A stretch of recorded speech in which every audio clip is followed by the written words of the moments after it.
अल्पसंख्याक मंत्री नवाब मलिक यांची सुरक्षा वाढवण्यात आली आहे। नवाब मलिक यांना आता Y+ सुरक्षा दिली जाणार आहे। यामध्ये 4 बंदूकधारी जवान आणि पायलट कारचा समावेश आहे। नवाब मलिकांच्या घरी 4 जवान तैनात असणार आहेत। याआधी नवाब मलिकांच्या सुरक्षेत केवळ 1 जवान होता, मात्र क्रूज ड्रग्स पार्टी प्रकरणी त्यांनी केलेल्या आरोपांच्या पार्श्वभूमीवर ही सुरक्षा वाढवण्यात आली आहे। आपको सवेरे सवेरे कष्ट दिया गया, कुछ अधिक जानकारी मुहैया कराने के लिए। जैसा कि आप अवगत हैं, पिछली 6 तारीख को हमने प्रेस कॉन्फ्रेंस में एनसीबी को लेके कुछ सवाल खड़े किए थे। इसमें केपी गोसावी का मामला था, मनीष भालूशाली का मामला था, बीजेपी के नेताओं से उनके संबंध का मामला था। और उस प्रेस कॉन्फ्रेंस में आप लोगों ने मेरे दामाद का सवाल मुझसे पूछा था।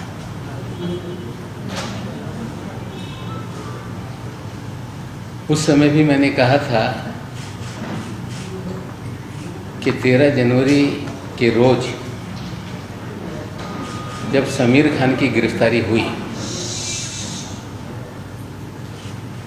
सारे मीडिया के लोगों को मैंने जवाब दिया था कि कानून से कोई बड़ा नहीं, कानून अपना काम करेगा। और देश की न्याय व्यवस्था में मुझे पूरा विश्वास है। ये बयान उस समय हमने 13 जनवरी को दिया था। पिछले प्रेस कॉन्फ्रेंस में भी हमने इतना ही कहा था, लेकिन भारतीय जनता पार्टी के सारे नेता एक ही बात कर रहे थे सारे देश के चैनल पर कि नवाब मलिक का दामाद ये ड्रग डीलर है, उसकी गिरफ्तारी हुई, खुन्नस में ये इस तरह का एनसीबी को बदनाम करने का काम कर रहे हैं। अफसोस की तो बात यह है कि एक माजी मुख्यमंत्री भी अलग से वीडियो बनाकर उन्होंने मुझ पे हमला करने का काम किया, राजनीतिक।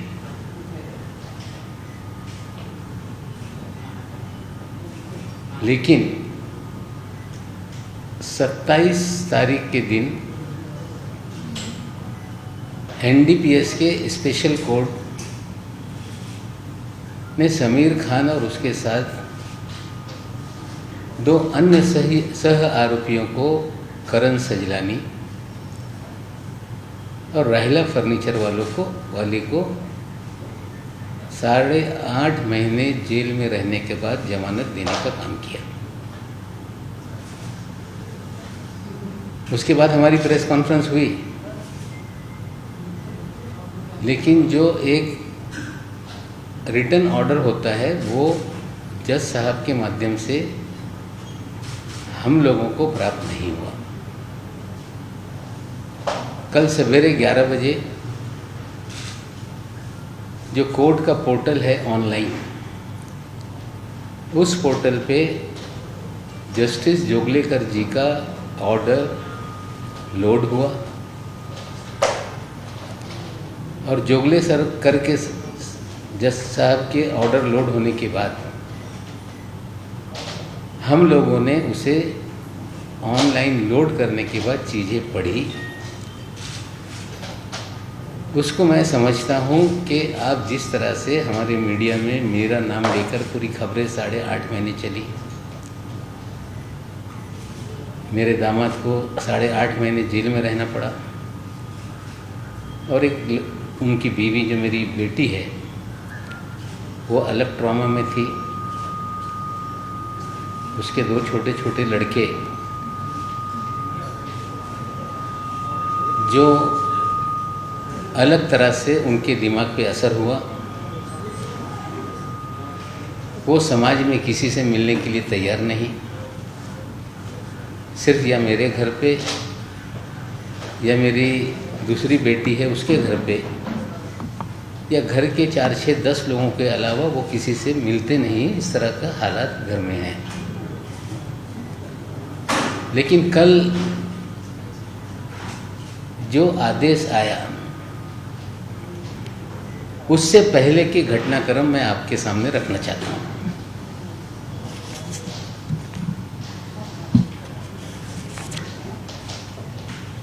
आप सभी साथियों को पता है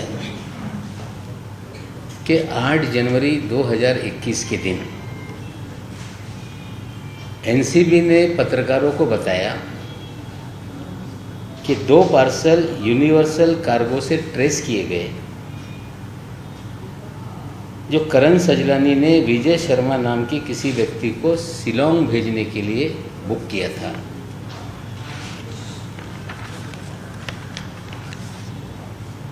नौ जनवरी के दिन करण सजलानी जो बांद्रा में रहते हैं उनके घर पर रेड की गई और एनसीबी ने पत्रकारों को बाकायदा प्रेस रिलीज निकालकर 200 किलो गांजा बरामद किया गया है। इस तरह से खबर आप लोगों को 9 तारीख को दी गई। उसी 9 तारीख के दिन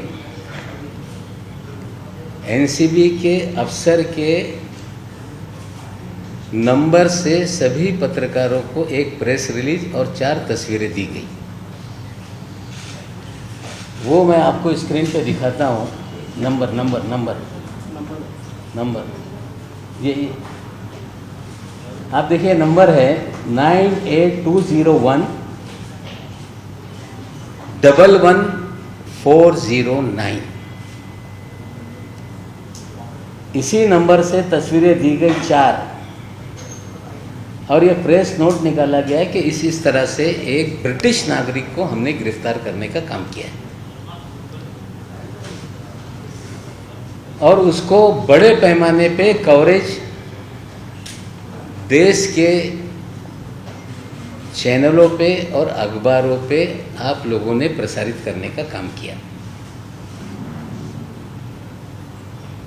नंबर बहुत इंपॉर्टेंट है, आपको देखना पड़ेगा कि ये नंबर से ही सारे लोगों को मैसेजेस दिए गए। फिर से नंबर देख लीजिए आप, 98201 11409। लाइट चालू करो। जो तस्वीरें थी वो रिपब्लिक टीवी पे चली। वो तस्वीरें अलग अलग मीडिया में ऑनलाइन छपी।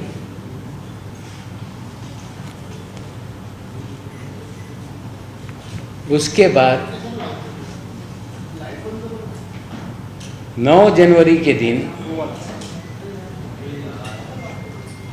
9 जनवरी के दिन लाइट चलाओ। 9 जनवरी के दिन एक लड़की के पास से 7.5 ग्राम गांजा पकड़ा गया। शाइस्ता फर्नीचर वाला का नाम सामने आया। 7.5 ग्राम। और उस महिला को उसी दिन जमानत दे दी गई।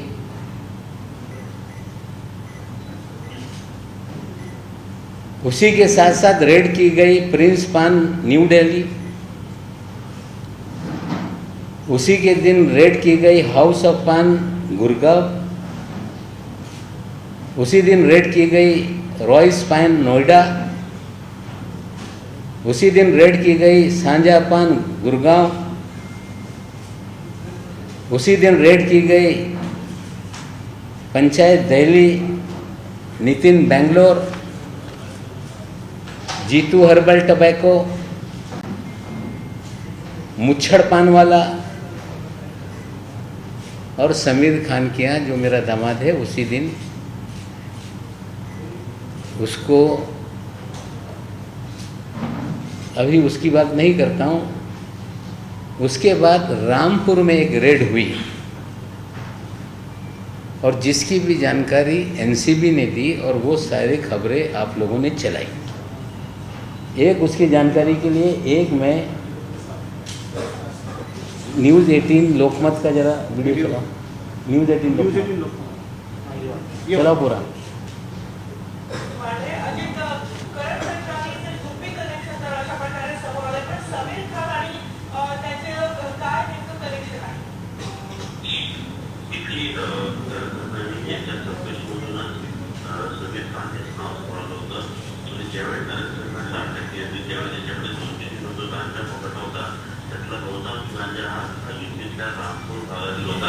आणि हे रामपूर हा जो भाग आहे इथं समीर खानचे कनेक्शन आणि इथं त्यांचे मित्रांचं म्हणणं आहे. त्यांच्या मित्रांचं म्हणणं आहे की युपी ते मुंबई हे जे नेक्सन होतं हे जे कार्टन होतं अंमली पदार्थ तस्करीचं त्याच्यामध्ये मोठा सहभाग होता तो समीर खानचा होता आणि त्यामध्ये त्यांना त्या ठिकाणी चौकशी करता काल बोलवलं होतं. चौकशीमध्ये जवळपास 12 तास चौकशी समीर खानची झाली. त्या चौकशीमुळे त्याने एनसीबीच्या अधिकाऱ्यांना वेगळी उत्तरं दिली नाही म्हणून त्याला उशिरा समीर खान याला अटक त्याबद्दल दिली आहे. आणि या सगळ्या चौकशीमधून ज्या गोष्टी समोर आल्या त्यानुसार एनसीबीच्या अधिकाऱ्यांनी मुंबईतल्या रामपूर येथं काही छापे टाकलेले आहेत. छापे काल घेऊन आगे आगे भी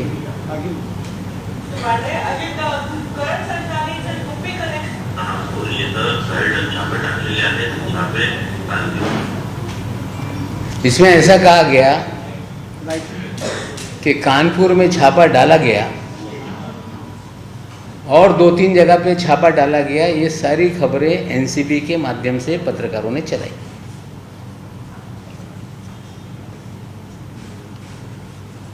आपकी जानकारी के लिए बताना चाहता हूँ कि मेरा दामाद जो बांद्रा में रहता है, 9 तारीख को हमारी एनिवर्सरी थी. सारे परिवार को हम लोग साथ में खाना खाने जाते हैं. हमने खाना खाया और 13 तारीख के दिन उसके बाद मुझे एक पत्रकार साथी हैं, उनका फ़ोन आया कि सुबह लगभग 9:30 पौने 10 बजे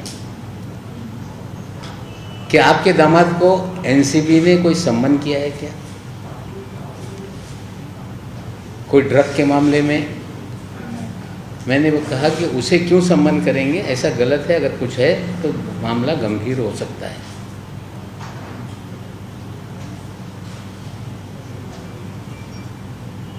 बारह तारीख के रात में एनसीबी ने सम्मन दिया. जो समीर खान हमारे दामाद हैं, उनकी माता श्री जो बगल के किसी जो बिल्डिंग में रहती हैं यूनियन पार्क के पास, और रात में 10 बजे सम्मन आने के बाद 10:30 बजे हमारे दामाद को मिलता है. और 13 तारीख के दिन 10 बजे बुलाया गया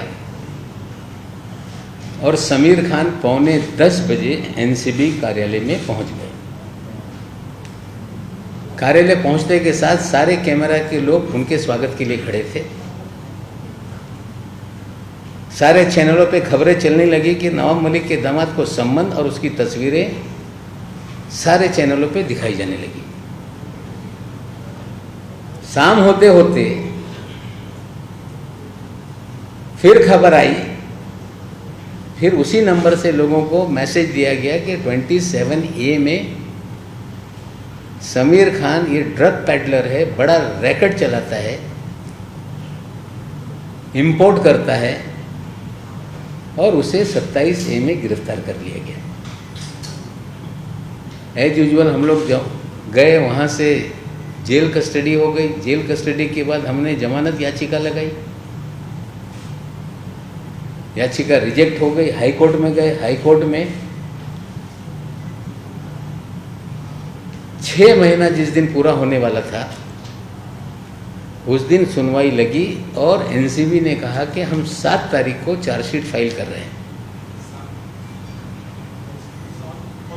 3 महीना पहले वाला 7 तारीख, जिस दिन 6 महीना गिरफ्तारी के बाद, 9 तारीख के बाद जो 6 महीना पूरा हो रहा था, 7 तारीख के दिन, उस दिन चार्जशीट फाइल करेंगे. हाई कोर्ट ने कहा कि आप अब लोअर कोर्ट में जाइए. फिर लोअर कोर्ट में हमने बेल एप्लीकेशन लगाई.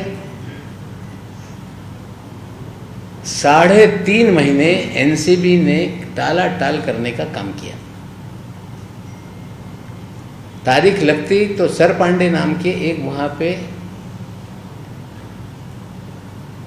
टीपी हैं वो कहते हैं कि आज मुझे टाइम नहीं है।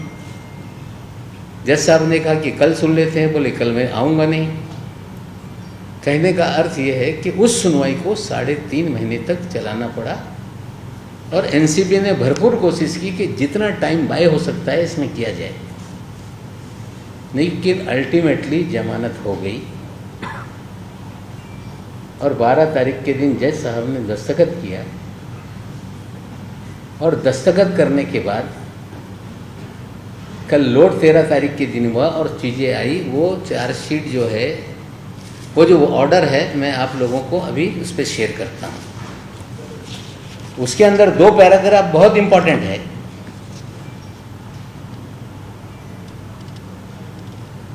उस पैराग्राफ को आप देखेंगे तो ये जो दावा किया जा रहा था कि ये 200 किलो गांजा है,